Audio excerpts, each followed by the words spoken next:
Welcome to the Second Press podcast, a wine-ish podcast hosted by Brad Horn and Dan Kirby.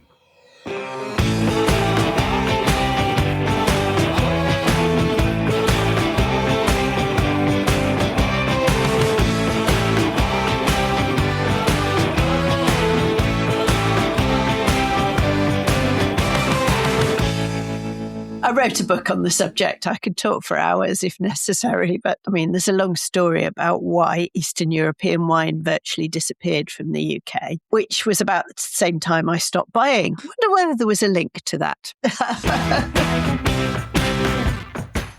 All right, how are you? Yeah, I'm good, mate. How are you? Yeah, good. Busy? Yeah, busy one. So, this episode's going out after English Wine Week, isn't it? It is. But we're recording it in the middle of English Wine Week.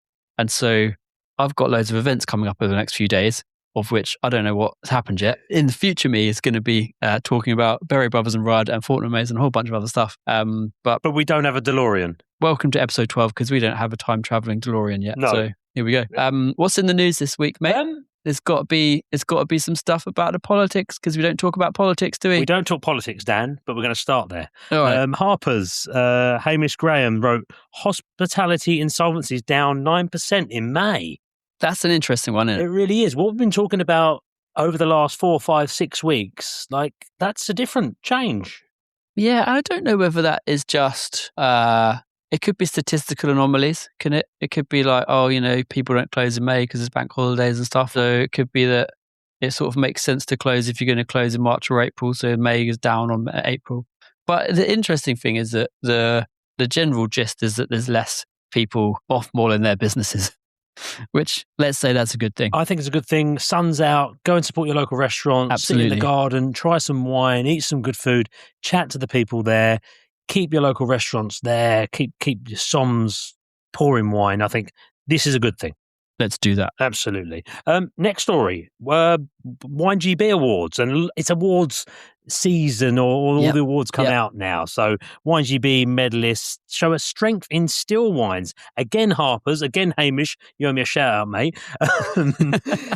He does do a lot of writing, Hamish, he really does. winegb award medals show strength of still wine, emerging diversity. I think that's a great shout. And I think if you work in the wine biz in the UK, you've seen that on the bubbling away for the last couple of years, in that the competitions, more people are submitting still wines, more still wines are winning golds. And, the sort of diversity, there's a couple of interesting pet nats, and talking about rosés, there's lots of interesting rosé bits coming through. So it's really nice to see that it's not just like, oh, right, we'll give all of the top Blanc de Blanc, Champagne, Method traditional stuff a medal, and then everyone else kind of lucks out. Like the quality of reds, quality of white blends, quality of rosé is doing really, really well. And I say that as someone who won 2 golds for the winery I worked for this year. So happy days, yeah. Yeah, CEO of winegb, Nicola Bates, said, what really stands out this year is the results of the sheer diversification of English wine. And I think that's testament to the results and what people are doing, actually. They're thinking, what works where I grow grapes? Yeah, and still wines with climate change and the type of stuff that we're growing in the UK is becoming more and more interesting all the time. So really looking forward to see more of that. And the last story we've got is in the Buyer. Richard Siddle writes, see Ian Botham on the new Legends English wine with Sir Geoff Hurst. So obviously Ian Botham's producing wines with Balfour. His range is made at Balfour. He's got some wines there. He's linked up with Geoff Hurst. So Geoff Hurst, the World Cup being on, the last time we won it, he scored a hat trick. So you love football themed wines. We had the Tattinger World Cup wine the other day. Yeah. And then now in the news, we've got Ian Botham, cricketer, hooking up with an English football player, making a fizzy wine with our buddy Ferg at Balfour. What more could you ask for, mate? Well, hopefully I'll get a bottle when I can talk about it next time, mate. Yeah, will they send you a little mini football as well while you're at it? Hopefully. You might get a cricket ball for me and both. Be nice, a cricket ball. But he makes wine elsewhere as well, doesn't he? He makes Australian wine. Australian stuff as well. So yes, he's an interesting that he's one of those celebs that's properly into wine. Yeah. It's not just like, I'll stick my name on that stuff. No. There are a bunch of celebs like wine where it's just their name on any old bottle, but he's properly into it, isn't he? So he's helps with the wine, blending and all that sort of stuff. And it's made by Balfour, who win loads of gold medals at winegb. So they make a lot of the wines, don't they? From around a lot of the Tesco stuff, M&S. They do a lot of really good wines that you might not know they make. Yeah, and I think if Fergus was saying his awards this year, if you include all of their like supermarket and products that they make for other people, including the own label stuff, is so many medals. Amazing. He's winning it all. He's winning like the them all. Michael He's Phelps of English wine. He'll love that. Let's go to the interview. Right. Caroline Gilby, Master of Wine. Great chat talking about Eastern European wines. Amazing. Go.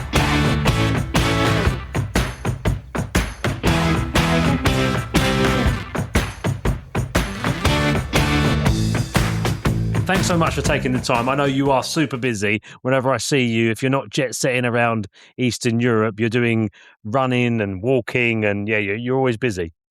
Yes, just back from Croatia yesterday. So, I wasn't wrong, Dan. I wasn't wrong. She's always busy. Oh, well, I'm glad you cleared time in the schedule to come and say hello from us when you're jet setting around, Caroline. Appreciate it. That's all right. So your journey into wine, Caroline, where did it all start? Where did the bug bite you?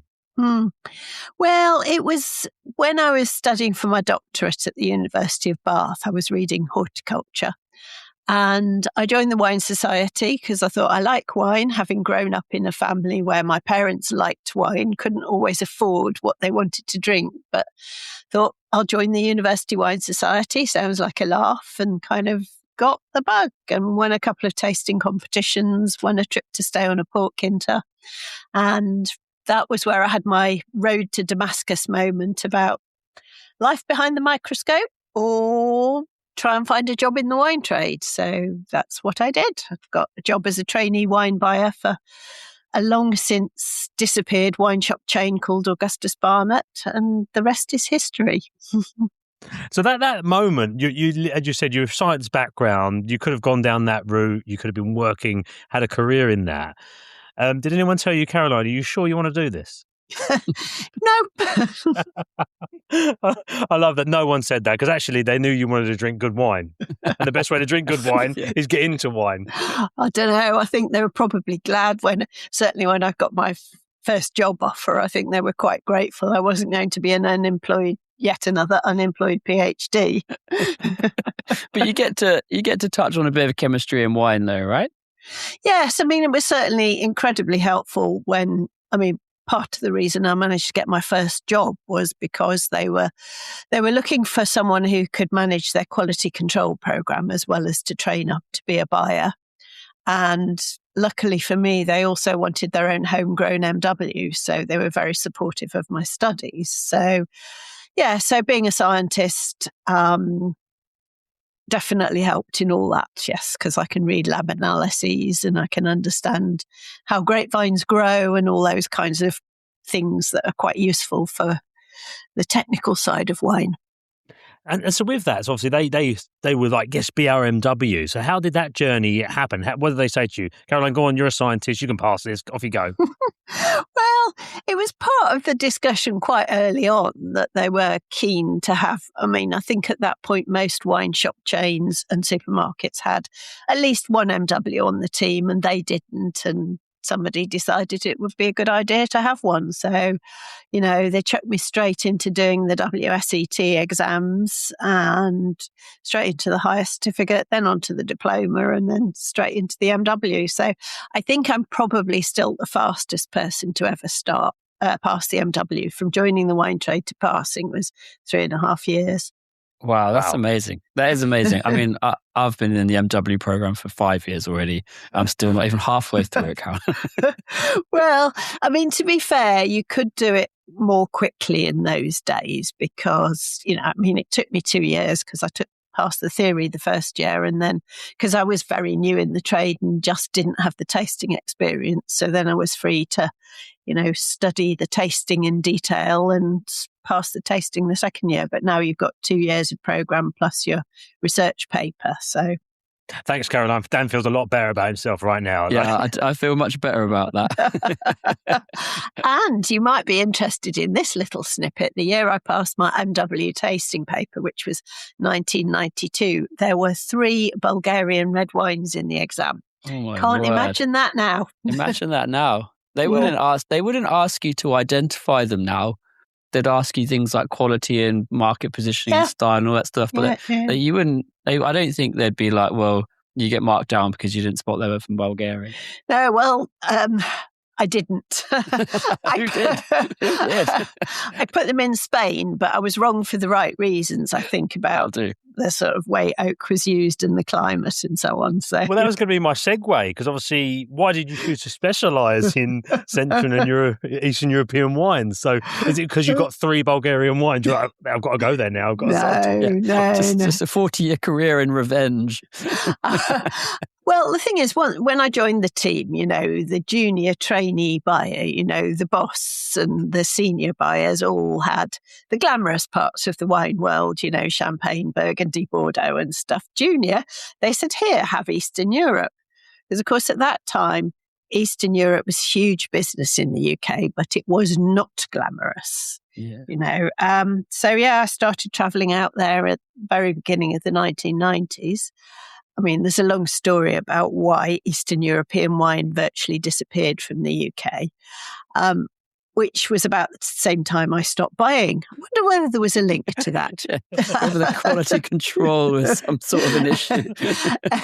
Anyway, I wrote a book on the subject. I could talk for hours if necessary, but so I stopped buying and decided that I was going to have a go at being a writer. And for a while, I thought I was going to write about Italy.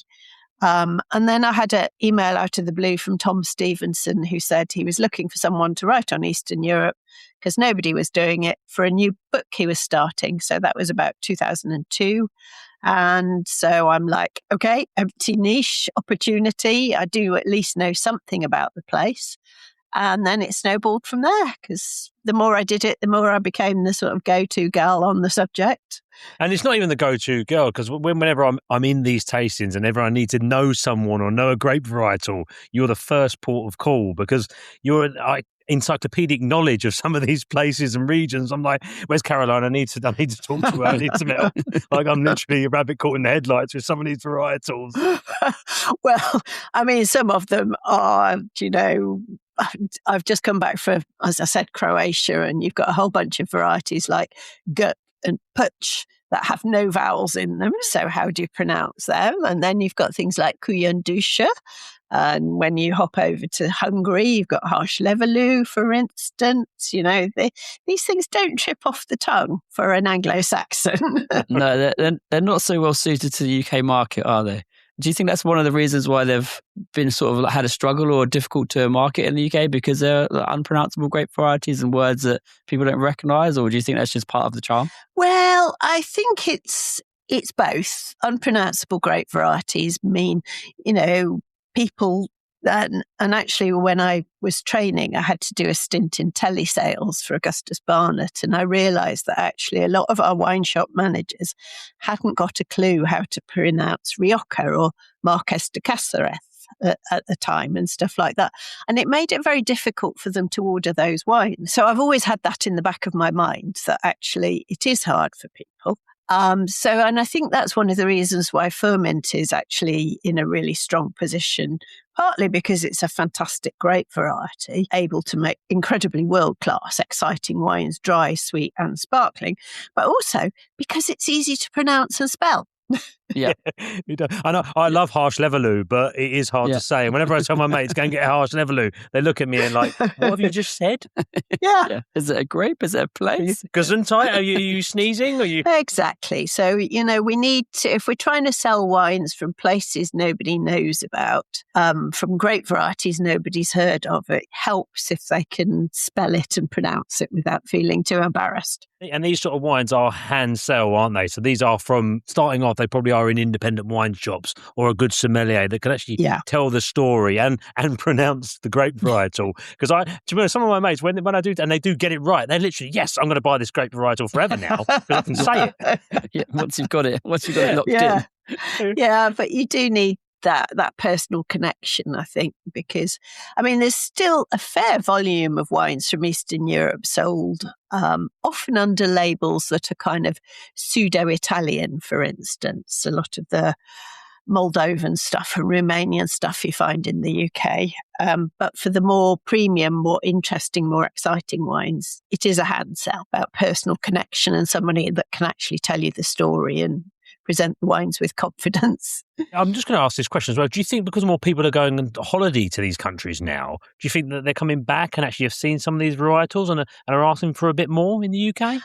I think so. I mean, you can't help but think that, 22 million tourists in Croatia, a significant number of them being British, are interested in following up on what they've drunk when they're on holiday.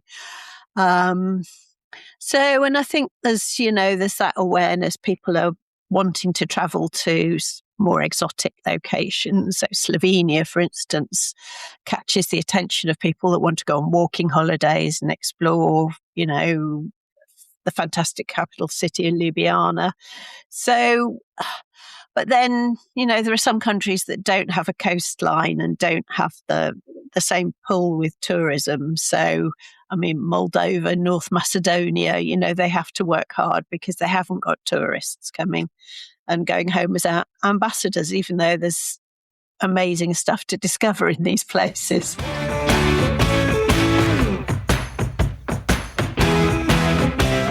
I'm going to move to that. You said that moving to become more of a journalist and a writer, and you are now the panel chair for the Balkans and Eastern Europe for the Decanter World Wine Awards. Have you seen like a quality level rise there as well over the years? Oh, absolutely. Yes. I mean, when I first started because I've been doing Decanter World Wine Awards since the beginning, so more than 20 years. And when I first started, you got quite excited if there was a lineup that had a couple of bronzes in it.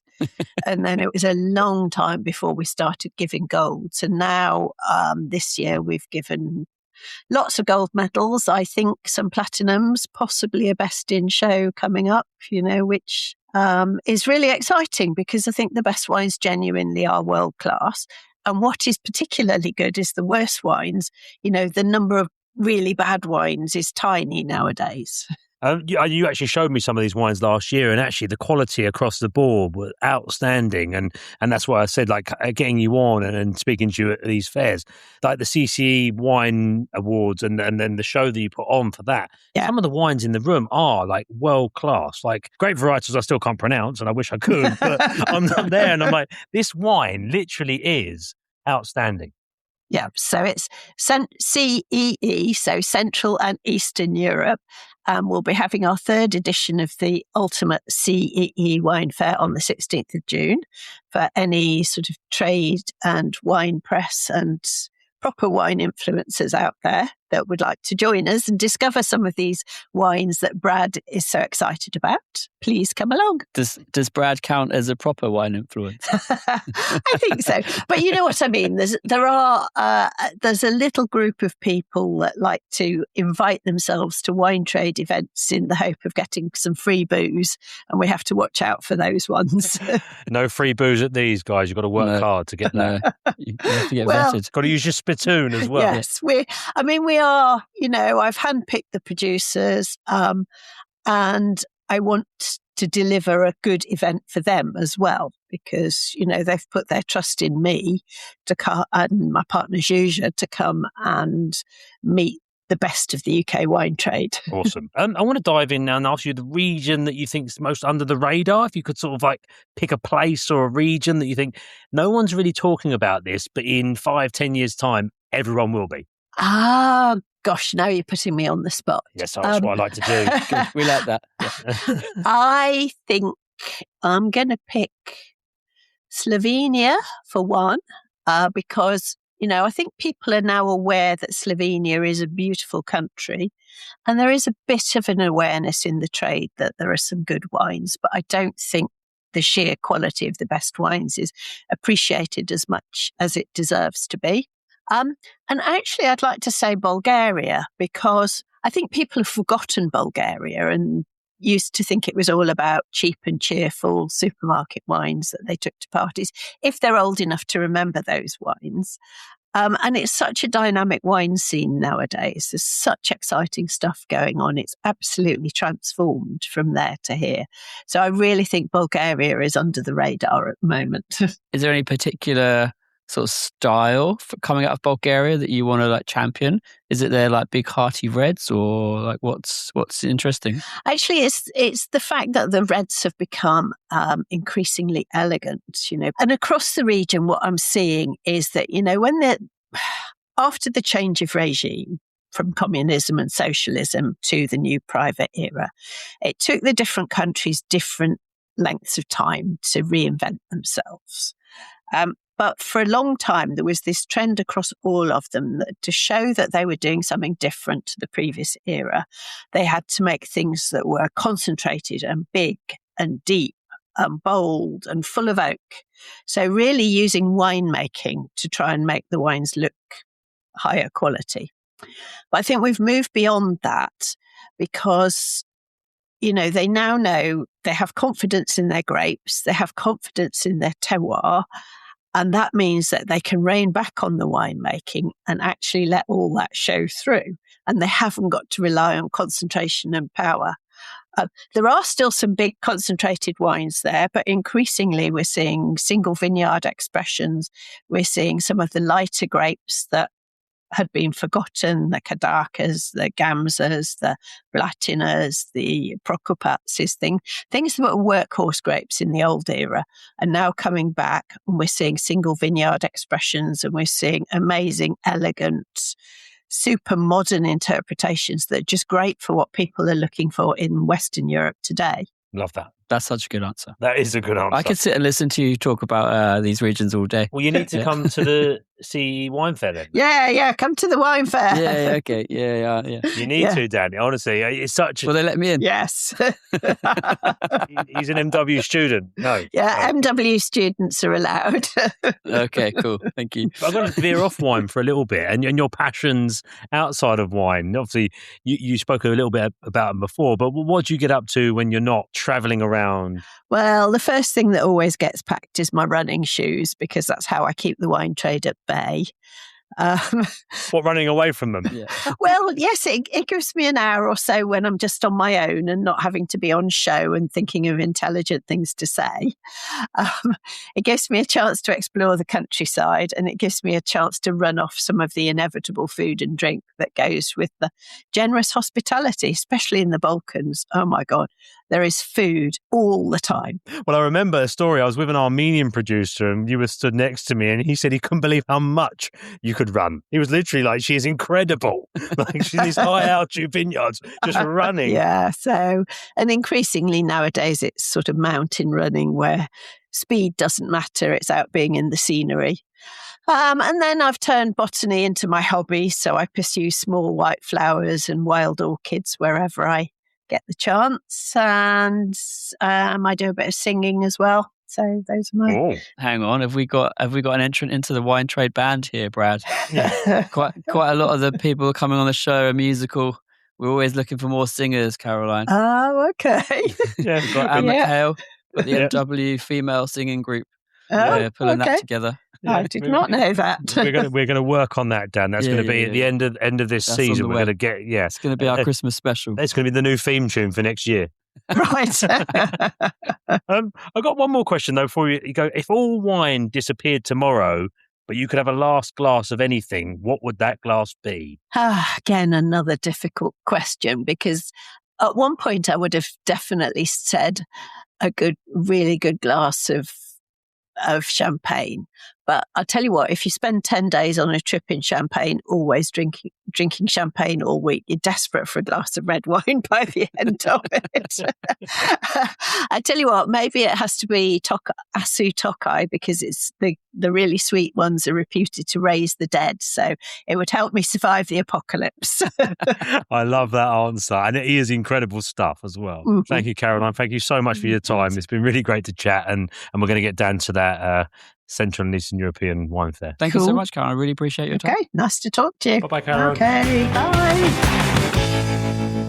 bye. So it was a lovely interview with Caroline Gilby, MW, talking about wines of Eastern Europe. And now we're moving on to a little conversation we had with Marcello Papa, who is technical director for Concha Toro and Viña Amelia. And so here's a little 5-minute chat with Marcello.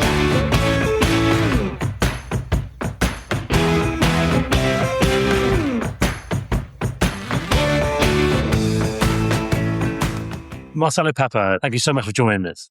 Thanks, Brad. We meet again. I remember 2-3 years ago, and we get a lot of fun. We did have a lot of fun. What inspired you to start making wine in Limarí? Good questions. I think Limarí region, which is located 400 kilometers north of Santiago, it's a quite dramatic area in terms of it's just on the limit of the Atacama desert. So when you are there, you get a place with cactus, with you don't imagine that you will do or you will grow grapes. And then when you do, the quality is amazing. So it's very surprising. I've actually been there, Dan, if you haven't, and it really is such a striking place. I can't imagine that you can grow grapes there. Yeah. And so Marcelo, is there anything like in the vineyards or in the winery that you have to do to like adjust to such a dramatic landscape and region? Like, what are you doing in the vineyards that's different? Yes, a couple of things. This is an area where, as I tell you, it's almost a desert, but we are very close to the Pacific Ocean, so we receive a fantastic fresh breeze. So it's a cool climate region in a landscape like a desert. So that is very dramatic, and we don't have a lot of water. So this is the issue that we need to work more. So we receive snow in the Andes Mountain, and then with that snow, we irrigate the vineyards, and so we need to be very accurate in the use of water. And so you've poured us all. Well, I've got a glass of the Amelia Chardonnay here, which is tasting delicious. But is the region like best suited to just Chardonnay and Pinot? Like when I was learning about Limarí, like it's a classic sort of Chardonnay Pinot region. But do you think that's its best two grapes that it can grow? During the time, I tasted a couple varieties, Malbec, Cabernet Franc, I imagine Nebbiolo grape tomorrow. But I think it is very important to detect which is the best varieties for an area to the consumers. Mm-hmm. So I'm trying to position it. Limarí area like the area in Chile for Chardonnay and Pinot Noir. And was that the idea behind Yes. Amelia? Like that was the idea? Yes, exactly. And we will work in Viña Amelia just with Chardonnay and Pinot Noir, not any other variety. And I think that the message should be very clear. Absolutely. I'm going to ask you a question off topic. If you could make a wine anywhere else in the world, because I know you made wine at Kendall Jackson, so you can't have that anywhere else in the world. I really like two areas. One, Burgundy, of course, because it's Chardonnay and Pinot Noir. But the other one is Barolo area. I think that it's a fantastic area that I spent some time there, and it's beautiful. And also the food is amazing. Amazing. The food is amazing. We interviewed Larry Cherubino a few weeks ago, and he said the same thing. Do you think like Barolo is like a winemaker's wine region? I think Nebbiolo is a kind of a mystic variety, very delicate and very difficult. And probably the only good Nebbiolos that I tasted are from that area, not from any other place. It does sound like these winemakers want hard work. Yeah, they want to make life harder for themselves. Yeah, we want challenge.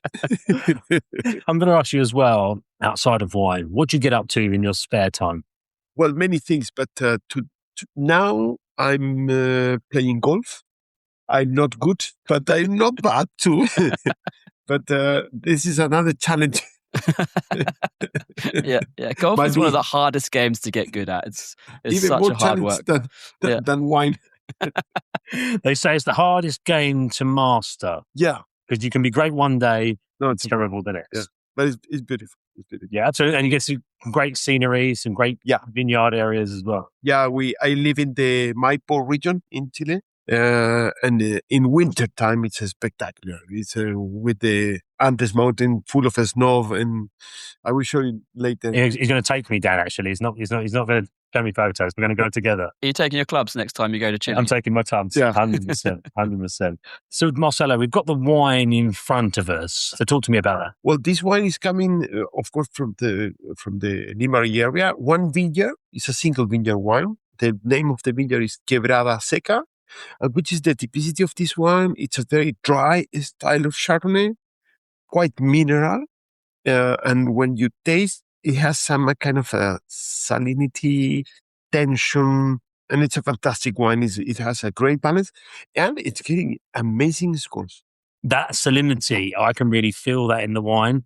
It's sort of like savory, salted. Yeah, Really great. There's a real like precise like freshness as well there as well, which gives it a nice like long sort of textural finish. I think it's a fantastic Chardonnay, 100% barrel fermented. But when you taste, you don't feel the barrels. No, it's got a nice like creamy richness to it, but it's not overwhelmed by oak or toast. Yeah, really nicely balanced. It sort of frames the wine really nicely, but it's not there to overtake. Yeah, and if you taste, it's permanent. It's elegant, but it keeps in your palate 20, 30 seconds, and that salinity, that freshness, tension remain. Where can people get this wine? Where is it available? This wine, it's in the Wine Society. It's one place that you could get this Chardonnay and also the Pinot Noir. It's a pretty good place to get wine. Yes. Thank you, Marcelo, for your time. You're absolutely fantastic. Thank you. Thank you so much.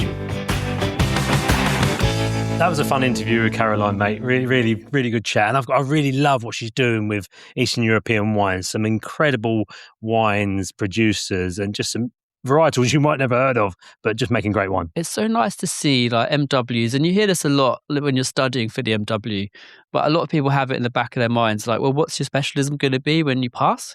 And I think some of the MWs I talk to, like they don't know until they know. And I think it's really cool to see like, Liz Gabay, who's doing rosés, and then Caroline, who's just gone all in on, wines of Eastern Europe, which is just cool to have such a niche. Absolutely. What have you been up to, mate? Oh, well, God, I've just been ambassading all over the place yet again. You should get a t-shirt, ambassading, repping. Just doing loads of tastings, out and about all the time. We're releasing some new bits. Bert Blades, he actually mentioned the oyster competition to me. He was at the vineyard with me the other day. Oh, no. And he was like, I was still sad about that oyster competition. But I'm sorry if you're listening. Sorry, I am sorry. Yeah. So that's that. Just hanging about, tasting loads of wine, and like just living the English wine dream at the moment. So it's all cool for me, mate. Good man. How about you? Yeah, it's English Wine Week. I've been trying. Well, I actually tried a Pinot Precoce from Sandridge Barton. I've tried that. Really smart wine, really good wine, crunchy, bright. Had it with pizza on Father's Day. Banging. Loved it. Really good one. I had that in London Wine Fair. Did a little tiny wine box, where you got little mini bottles of all of them. Yeah. And the Sandridge Pinot Precoce was in there. That was a nice one. I think the quality of English reds. We were talking earlier in the news about the diversity of English wine, and I was actually down at the Crouch Valley Wine Fair last week as well. And the quality of the Crouch Valley reds that I tasted, some of them were absolutely amazing, really interesting. Amazing. We've also got a Spotify review. We've not done a Spotify review yet, so I'm going to give one. Lisa Harlow, another great episode, friendly and chatty, but also very informative. One of the best wine podcasts out there. Oh, I can't love that anymore. That's all that we want. That's all that we started the pod for, isn't it? I agree. Just for people to enjoy it. Absolutely. I'm in. Thank you so much to anyone, any bingers out there. Keep putting your reviews, good and bad. Obviously, 5 stars helps. Tell a friend. They might tell another friend. That's how we keep the lights on, Dan. I think that's how we keep the lights on, mate. And we've just had a crazy busy English Wine Week. And what I want people to comment on this week is like which English wine events or tastings, what do they do for English Wine Week? Like, stick that in the comments and we'll see what everyone got up to. Awesome. Love that, mate. See you soon. See you later. Bye.